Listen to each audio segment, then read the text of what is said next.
I feel like I'm losing my mind. Is everybody in the world blind? Please, Lord, give me a sign, a sign. I feel like I'm losing my mind. Is everybody in the world blind? Please, Lord, give me a sign, a sign. Good morning and happy Monday. This is Dusty with Total Apex Media. With me today, I have my usual suspect, Lawson Turner, and joining me for today's show is none other than Bobby Caboose. How you guys doing this morning? Good, man. Good. I'm great. It was a fantastic Super Bowl last night, and I'm excited to dive on into it. Well, then let's just cut right to it. Look, I've been talking about this for about a solid week and a half, 2 weeks. Everybody was on this Chiefs train, and I nailed it down to a T. I told everybody that this is not the same Eagles team that the Chiefs beat up a couple Super Bowls ago. I tried to explain that they don't have the weaponry that they had the last time that they played the Eagles.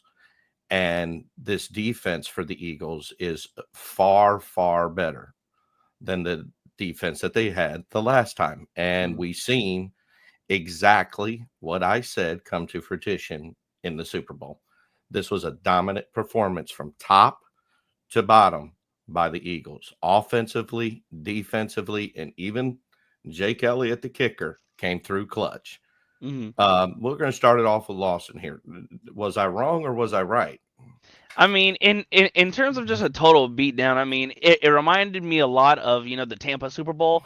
I mean, even when Mahomes threw the pick six, I think that made it 17-0, I was still chilling like, okay, there's still plenty of time. Your saving grace is you do get the ball at half. So, even you can, if you can bounce off the, the pick six, you can score, get a stop, maybe get some points for half, get ball, and then, you're right back in the game.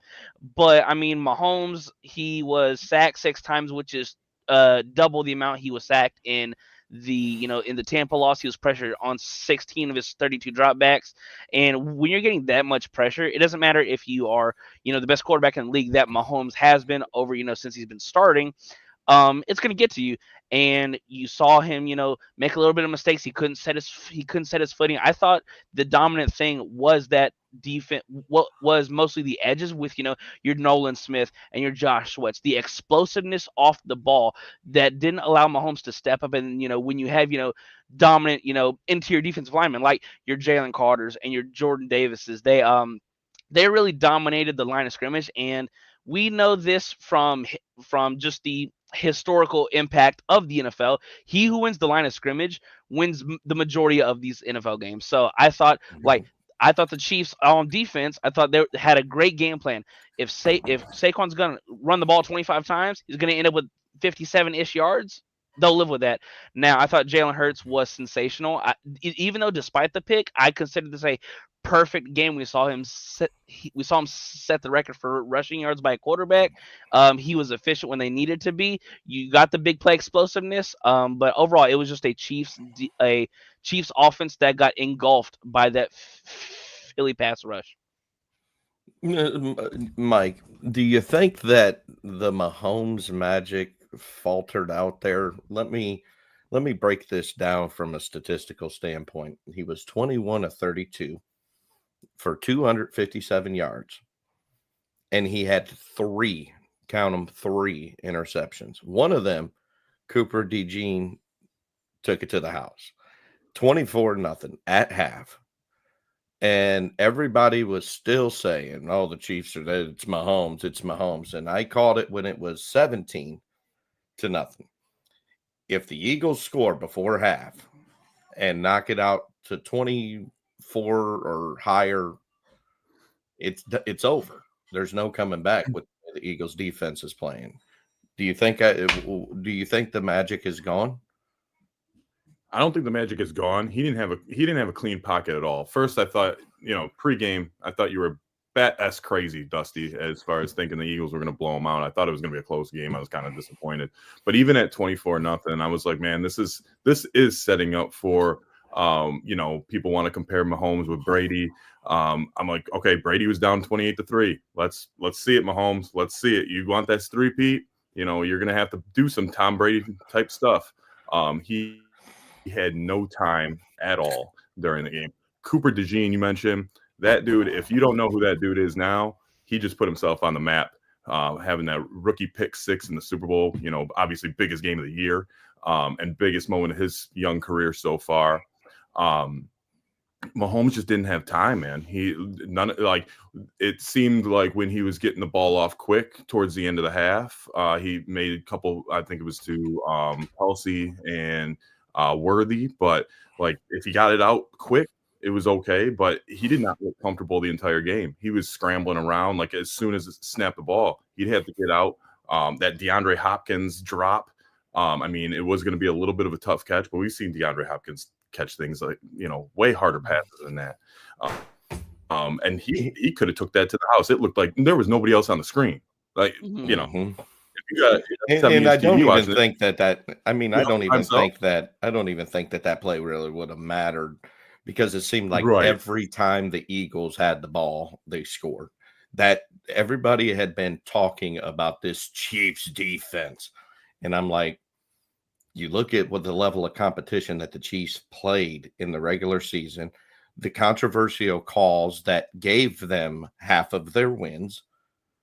You look at the level of offensive play that they faced, and then you got finally a matchup where the Eagles say, you know what?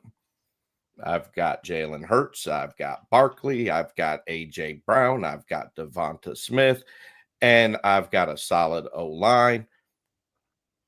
And then on the defensive side, they straight went gangster on it. Like, come at me, bro. Yeah. They held. I want you guys to think about this for a second. I think the Eagles held the Chiefs to under 50 yards of offense in the entire first half. Yeah, at one point they had, I believe, like 16 plays for 14 yards or something like that. That is dominance. And I've always said it, and this is one of the reasons why I let the Chiefs fans kind of, do their yapping, because the action will solidify all. I try to tell people, and everybody was like, yeah, but this is Mahomes, and now he's, it's Kelsey and Taylor Swift. I don't know.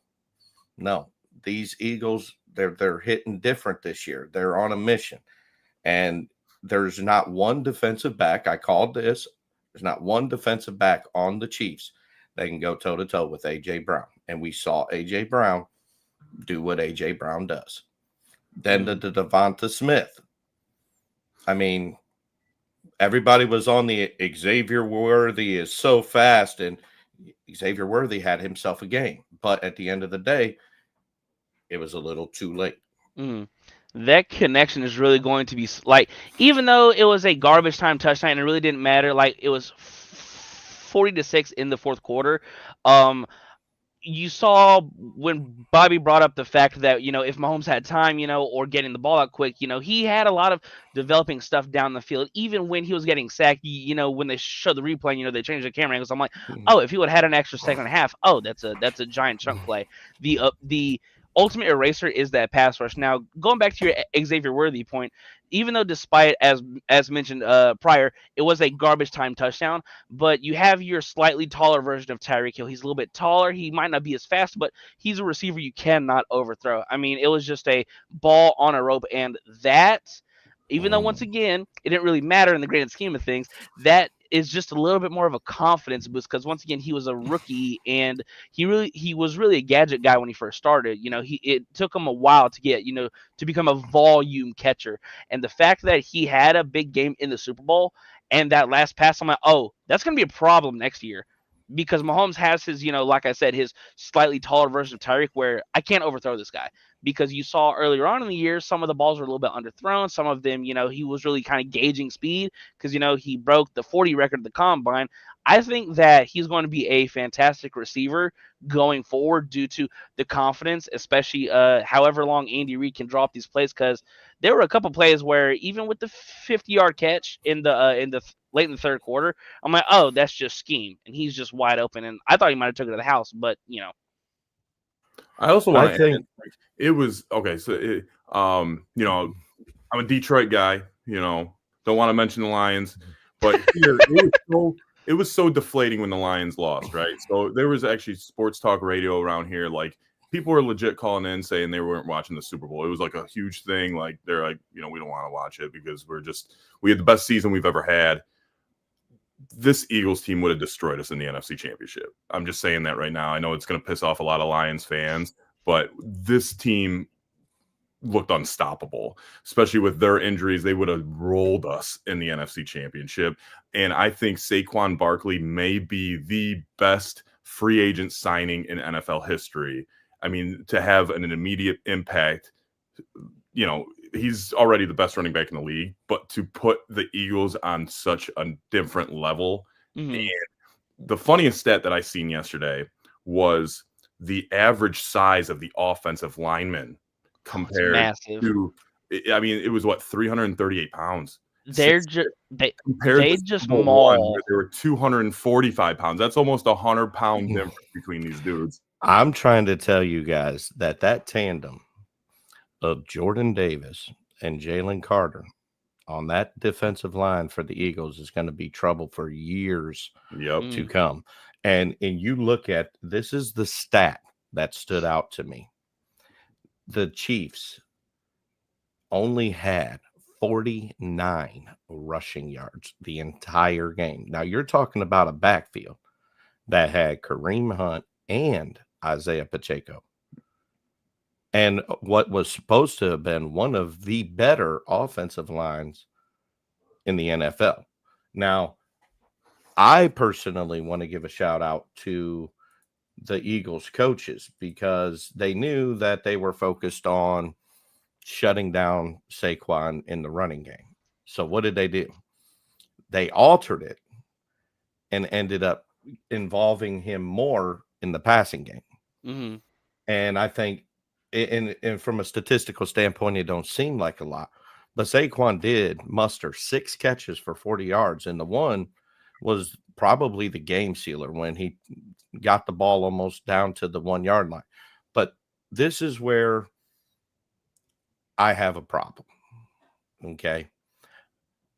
I think there needs to be some investigation into this tush push, because not only did it injure Chris Jones because of the way that they operated, but this isn't rugby.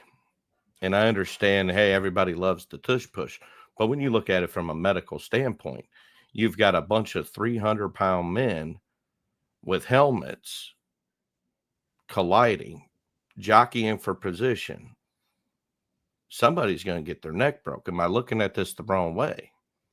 I mean, in the grand scheme of things, from an injury perspective, I get it. However, this was one of the first times that we had seen like any defensive lineman, come up and needing to whether it be adjust their knee brace or anything like that. It's more of a Philly thing than taking over the NFL. Because I mean, you see Baltimore, they use it with Mark Andrews, and we saw the Bills in the AFC Championship game go 2 for 5 on tush pushes.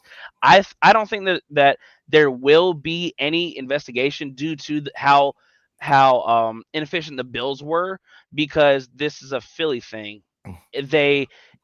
Philly's a hard-nosed city. They're a hard physical team. This is one of the more physically demanding plays in the NFL. Jalen Hurts and this Eagles team, it's all about leverage. And this wasn't, but I got to stop you there, because this just wasn't a 1 yard tush push. They pushed this son of a gun from daggone near 2.5 yards out. Like, this wasn't like a goal line. Right. I mean, continue. Go ahead.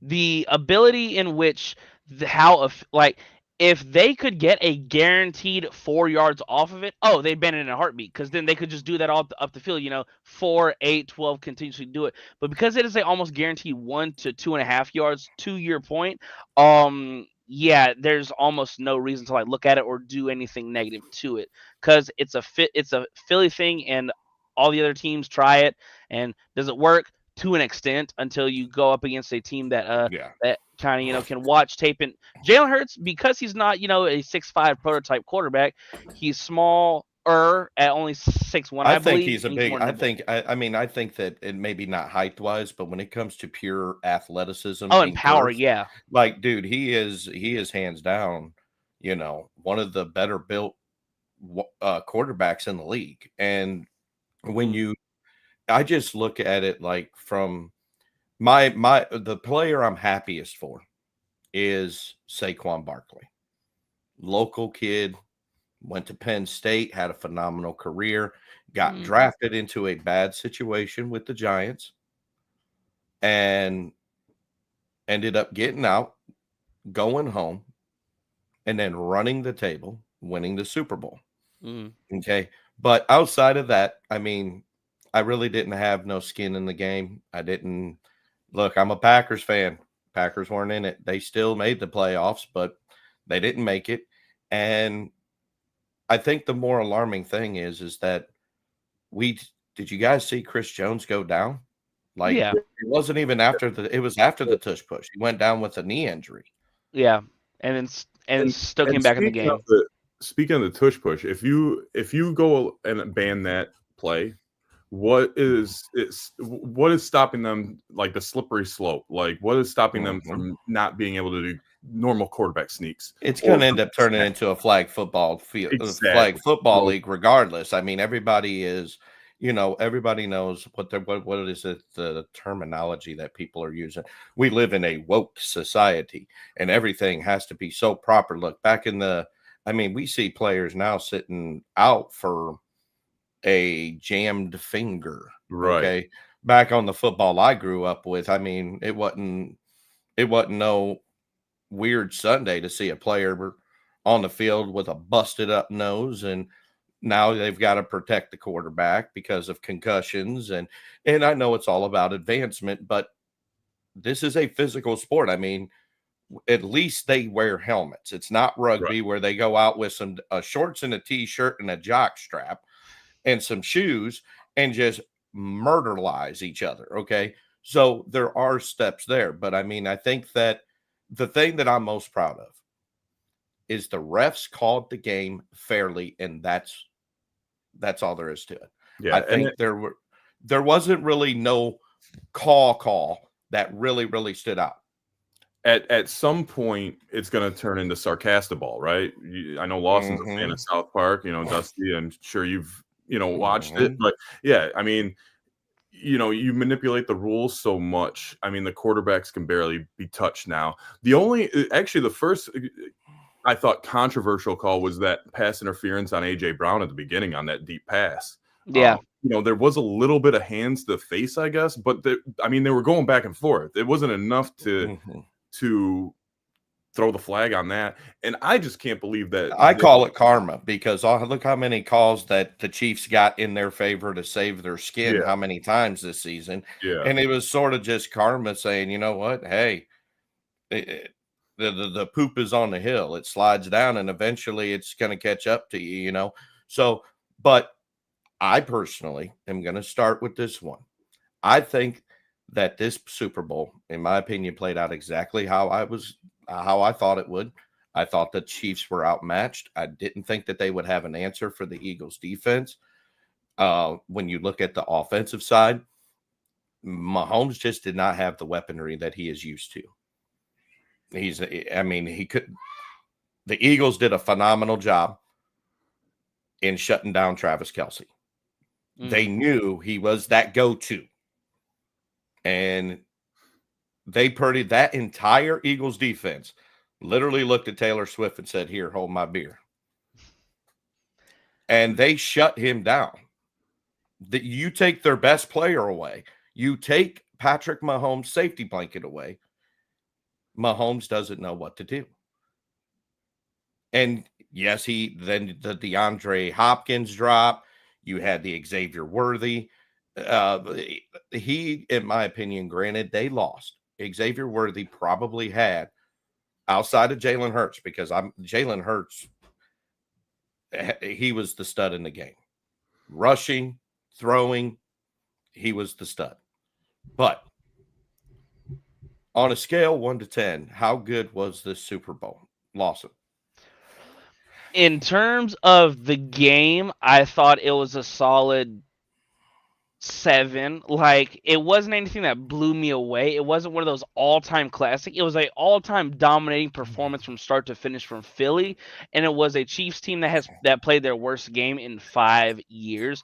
Now, once again, even if you were on Team Philly or Team Kansas City, even when it was 17-0, it's like, oh, okay, well, it's a 3-score game. Even if it was 24-0, it's technically still 3 scores. I'm like, okay, they get the ball at the start of the second half. Maybe they can muster up a little bit. But, I mean, when you look at the time of possession, I mean, Philly won almost 37 minutes to 23. And it's going to be really hard when you're getting, just – even though, once again, Saquon had a subpar game rushing-wise, he had 25 carries for 57 yards. That's only 2.3 yards a carry. It's the volume of it. It's just the volume of the wearing down, and it eats the clock. And there were a lot of times, especially in that second half, when it looked like the Chiefs could maybe get just a muster of something going on. Jalen Hurts would just do a back-breaking rush to extend drives, which just eats up clock. And Philly essentially in that second half could do no wrong. I think that Mike, I also think that you have to give Philly a lot of credit because there was a lot, and I am going to tip my hat to Nick Sirianni. There was a lot of clock management. I heard all the people chattering in social media land, in La La Land, and across the daggone country and world. Oh, stop running the ball. Look, when you are up 24 points against Patrick Mahomes, the secret to beating Pat Mahomes is to keep his rear end on the sideline. Yeah, you got to. They only ran 49 plays, Mike. That 49 plays to 70 for the Eagles. You gotta take the dog behind the shed and just, shoot that dog in the head when you're facing Mahomes. You got to put him down. I'm on the other side of the spectrum as far as Lawson saying it was a 7. I'm going to say this was the worst Super Bowl since the Seattle Broncos won, when it was just a blowout. This game was to me, it was boring. You have Kansas City, like we mentioned earlier, having 16 yards, less than 50 yards in the first half. Yeah, they can't move the ball. There was no threat at all. You had a dominating Philly team on both sides of the trenches. Hurts seemed like he had all the time in the world to throw. That throw to Devontae Adams in double coverage when he beat the corner and the safety, perfectly placed. I mean, perfectly placed ball. Any kind of doubt of Jalen Hurts can't throw in the ball, I think, was answered. The Chiefs, again, like Lawson said, they're down 24. Okay, that's technically 3 scores. When there's less than 2 minutes left and you throw a pick in your own 20, that can't happen. Like, once they went up, I was like, okay, this could be over. They need to score before half. Like, they get the ball at half. You can double dip. You can make it a 1-score game and make it interesting. I thought this game was so boring because they did not that they didn't put in effort, but man, they just got dominated. They were so overmatched in almost every aspect of the game, except for maybe onside kick at the end. I'm greedy. I'm just saying, I'm selfish. Everybody calls me Mr. Asterisk hole. So I'm greedy. I'm happy that the Chiefs lost. I'm going to be real. We on live air. I don't care. I am happy that the Chiefs lost. I am happy that the Eagles won. I would have rather it have been the Packers, but I get tired. And this is something that we see, and it's not just because of who it was. It's just every time a player across any league starts to lose or win consistently. Brady did it. Mahomes is starting to do it. They get these big heads like, excuse me, I get special treatment. I've won these many Super Bowls. I'm going for a 3-peat. And then they become these football gods or these basketball gods, and it takes the fun out of the game. And this is for me, the game played out like the Eagles came in as like, you may have been daddy, but there's a new bulldog on the street, and I'm about to take you and show you a few things. I mean, we're I'm sorry, Dusty, but we're all, we're all wrestling guys. It's great to have a heel, like these dynasties, they need to be, taken down a little step, and people love to see the, dominating heel go down. I mean, Yes. Roman Reigns for how many 3 years champion, people are waiting for Cody to come along. Now we see that with the Chiefs, they go down, Mahomes goes down. We'll see how they rebuild. I think they need more weapons on offense. I just feel like this is the time management. Like, they held that ball for so long in that game, and that was the key to success. You don't give Patrick Mahomes that ball, because we seen what he did one time. He came out, first play, boom, touchdown. Less than 30 seconds off of the clock. Yep. And you have probably the best running back group in the league with Saquon, Gainwell, and all these other people. Why not? And you got a dual threat quarterback with Hurts. Why not? Why give them the opportunity to come back? Mm-hmm. So, yeah, Saquon rushed the ball 25 times for 57 yards, and Jalen Hurts rushed 11 times. So just between those two, there were 36 rushes. And when you look at what the Chiefs did, they only rushed the ball 11 times.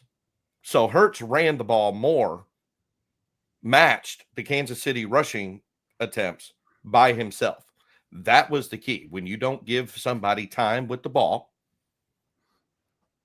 you can't do nothing. The quarterback can't do his magic if he's warming up the bench. That's all it comes down to. But switching from the game, we have to touch on this. We all saw it. The halftime show was fire, you guys. It was fire. There were so many, and I could be overlooking it, but I'm an old dog that listens to the lyrics. There were a lot of subliminal messages up in there, and it was just a solid performance. The Americana theme, it was just. Then you throw in a living legend in Samuel L. Jackson. I mean, I've watched way more Super Bowls than I care to admit. I'm not giving my age, but Kendrick Lamar, my favorite of all time, is still the original Dre, Snoop, Eminem, and all them. That still is my favorite halftime show of all time.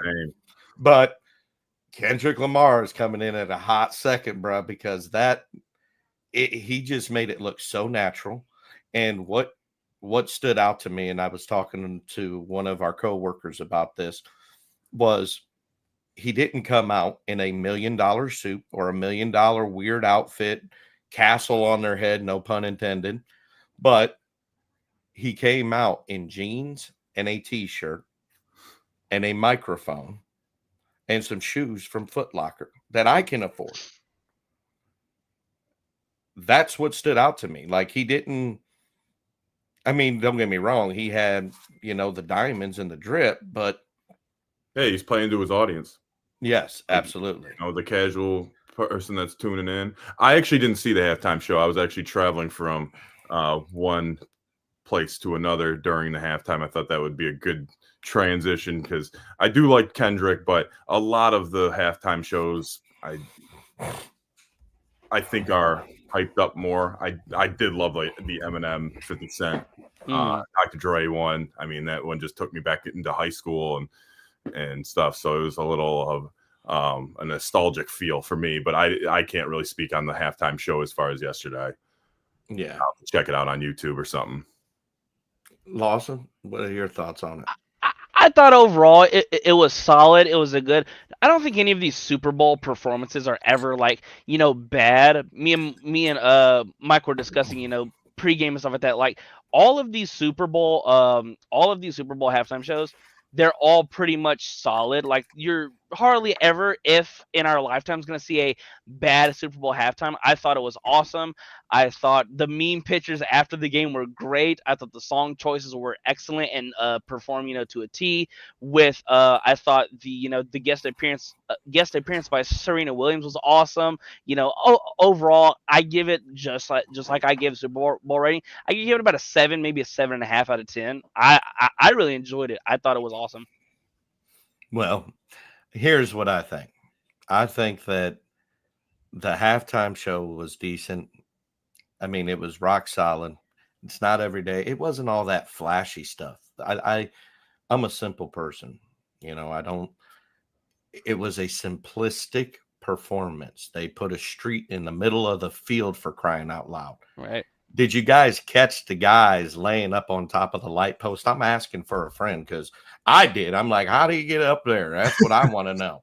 Because there ain't no bungee cords or anything around. Like how it just the lights go black and then magically there's 2 people on the light post. I'm like, that's Hollywood for you. Can I ask you this? Is this the first time that a diss track was played during halftime? Yes. Of a Super Bowl? I mean, we seriously need to research that. An ether or It was simple though. Tell me I'm lying. I mean, it was a simple performance. There wasn't none of these crazy costumes. There wasn't none of these crazy, performances. It was just a man, his mic, and some people in red, white, and blue hoodies for most of the show. Mm-hmm. I mean, I enjoyed it. I think that the halftime show was easily an 8, and the Super Bowl itself, I'm going to rate it at about. Well, I don't know how to do that because I'm biased. So, but I do want to say, Lawson, I think it was you that was on the air with me. Mm-hmm. I did say that the Eagles would drop a 40 burger. I did call. I don't remember if it was a 40 burger. I remember, something, more high scoring. Yes. But, but once again, maybe because you're more maybe older in the tooth, your memory might be a little bit better than mine, so I'll take your word on the 40 bomb. Even it may have been 35, 40. Yeah, whatever it was. It was something 100%. In that. Either way, I Lawson's and like, I was actually it was going to be over 10 points. Yeah, I'm saying yeah, there you go. But I was actually talking to he might have said 10, but I'll give him the 40. Yeah. Well, I know, Mike, you have to get rolling. I think you said you had to get going to work. So I will give you the floor to say your, give your salutations and close out. But I do have one more point after we take care of, getting him that I want to make to you because I made some calls. It's all you, Mike. All right. Well, first of all, I'd like to see what the Chiefs do in the offseason. I thought about this. Tyreek Hill wants out of Miami. Is there going to be a reunion? They were looked at. There was minimal weapons looking at the Super Bowl. I don't know DeAndre Hopkins' future with the team. He's kind of looked weak all throughout the playoffs. Other than that, I am Bobby Caboose. Check my stuff out on Total Apex Media. I appreciate the Total Apex family, and I appreciate you guys having me on today. Check out, our show coming soon, Lawson and I, called the Playmakers Lounge, live on TikTok. That should be launching pretty soon. Again, I appreciate you guys letting me on this morning. I always love being guests on these shows. Shout out to Andrew Kim and the things that he does with the YouTube channel with Total Apex. Other than that, I appreciate the time, guys. I hope you guys have a great rest of your day. And I'm sure I'll be in touch soon. So for Bobby Caboose, y'all stay tuned for more great content coming out of that man. And I also do want to give a shout out because he also does his own little side thing called 64-Bit Legends. And if you guys haven't seen that video, make sure you guys go over to their merchandise store, melvintroy.com. melvintroymerch.com. Make sure you guys go to. melvintroyscott.com. Yeah, there it is. I knew it was something I liked there. YouTube is at 64-Bit Legends. We're on Instagram, X, TikTok. We do a lot of wrestling stuff, a little bit more raunchy than this show. So, you know, parental advisory sticker on the bottom. We just did our 5th 64-Bit Legends Rumble. So check that up on YouTube. We had 2 winners of the Rumble. We have a brand new champion. And Astro Boy, Astro Dynamo, beating our longest reigning, defending, undisputed champion, Nun Man. Yes, that's Nun Man. He's half nun, half man. Don't ask me why, but he was our longest reigning champion. He lost his title in an epic Hell in the Cell match. I won a nice $25 cash prize. And you know, check it out.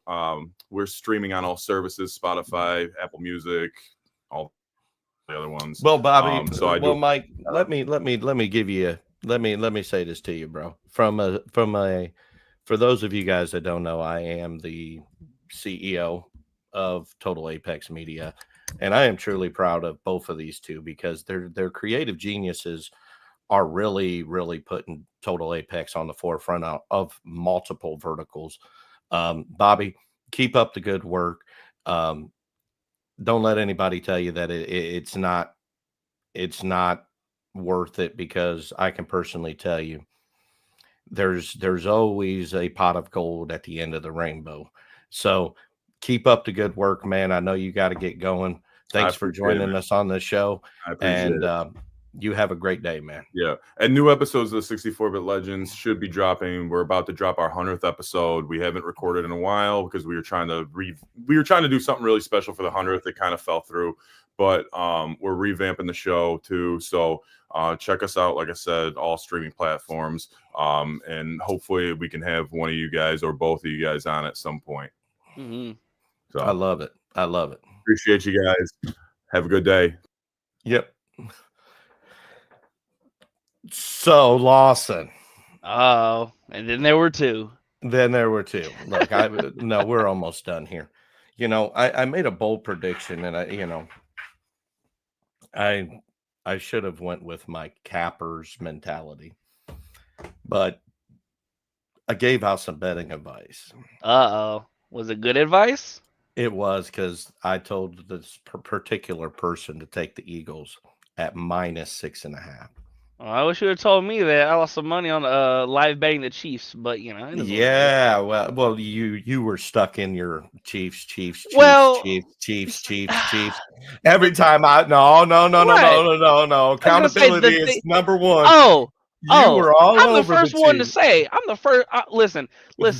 I'm all about the hot takes and if I say it, I believe it. So I'll be the first one to say, you know what? I was wrong. And they played a hell of a game. And guess what? Whenever a team is dominant like that, all you can do this. You tip your cap and you move on.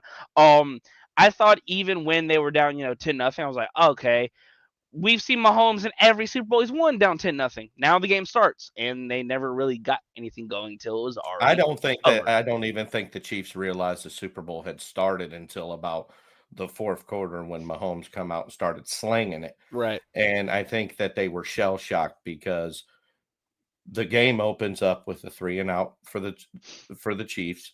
The Eagles take the ball, march it down the field, done.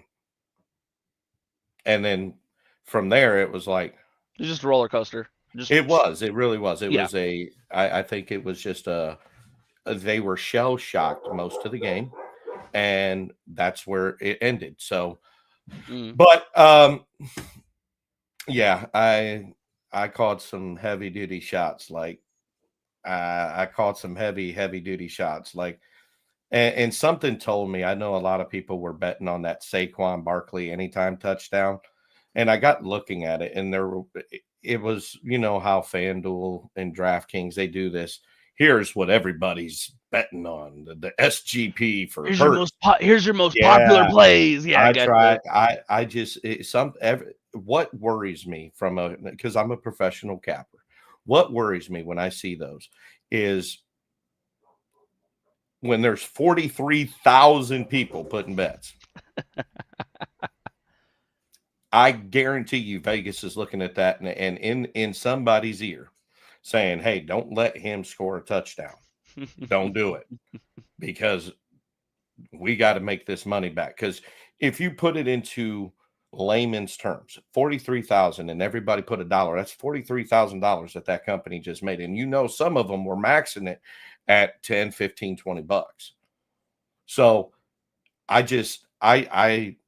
went off rail with it. I mean, I knew Jalen Hurts was going to come out and ball out because the Chiefs all year have struggled with running quarterbacks.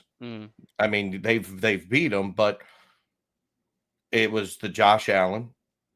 Josh Allen almost, I mean, in regular season, if I'm not mistaken, they dominated the Chiefs. They won by 9, but it was a 2-point game in the fourth quarter. So yeah. Yeah. So, and then in the playoffs, it was just the Bills playoff curse. I mean, that's all it boiled down to. But right. You know, I think this Super Bowl is. I would not be surprised to see the Eagles ride it back into the mix of it next year. I mean, they're going to, most of their players, they're not even contract expiring. I mean, they've done a good job in player management. I mean, they're going to be bringing back all of these studs. Right. And now more people are going to want to play for the Eagles. And I'm going to give a shout out to a perennial all-star, perennial Pro Bowler, and a staple for this Phillies organization for the last 15 years. Last night, we saw Brandon Graham, a Michigan boy who had been injured most of the season, come on the field and close out his career with a Super Bowl victory. What better way to end your career with one team? He was with the Eagles his entire career. So I know he's not listening, but Brandon Graham, thank you for everything that you have brought to the game. Enjoy your retirement. I hope to see you in the booth talking, because that's retirement nowadays for sports, athletes. They give up the ball for the mic. So, but enjoy your retirement. Enjoy your Super Bowl ring. You deserve it. You've had a stellar career. And hopefully one day Canton calls. So, really, Lawson,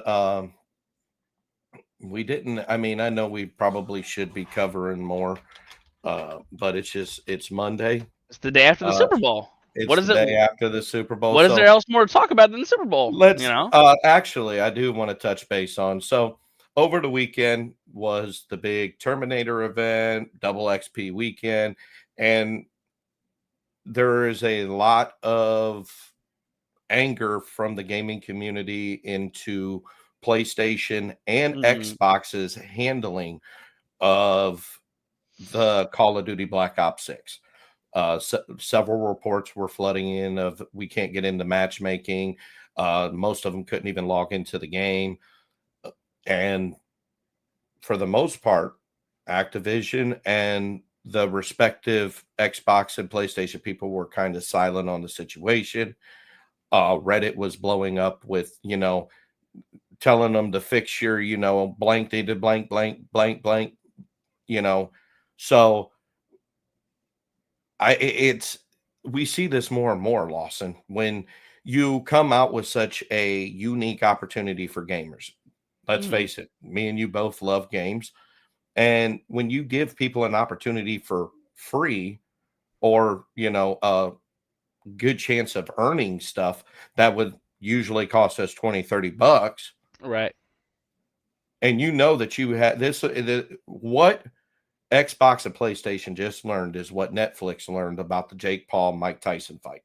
You better update your servers, bro.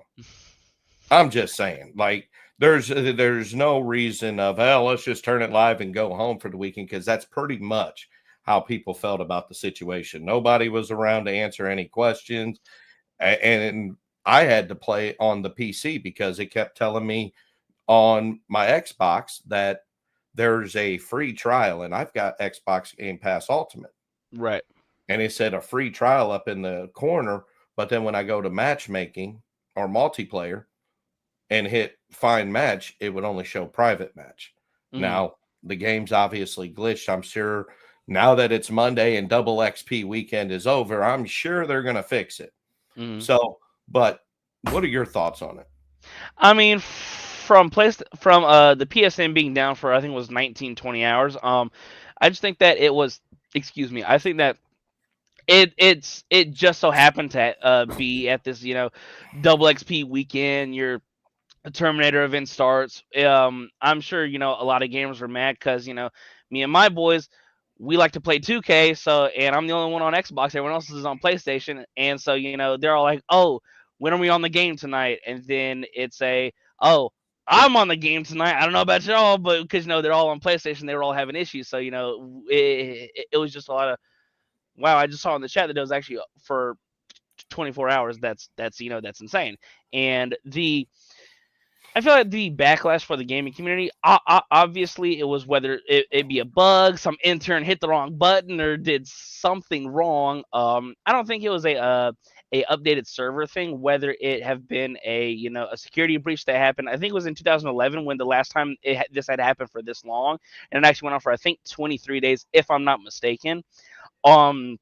The ability in which all of these, because they're multi-billion-dollar companies. They're not stupid. They know how to run stress tests and stuff like that. And I don't think it was just a overload on the server that kind of broke it.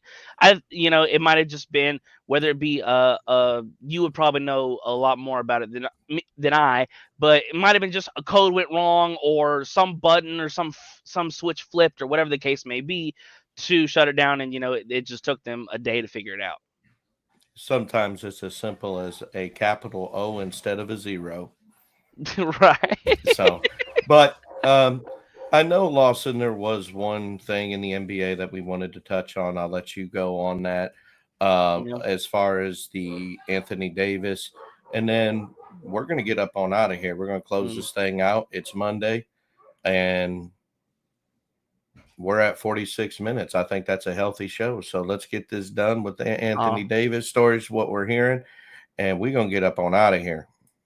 So for AD, I mean, he made his Mavericks debut the other night. I want to say it was on Friday. Let me double check that. It was on Saturday, and it was the first game of the day.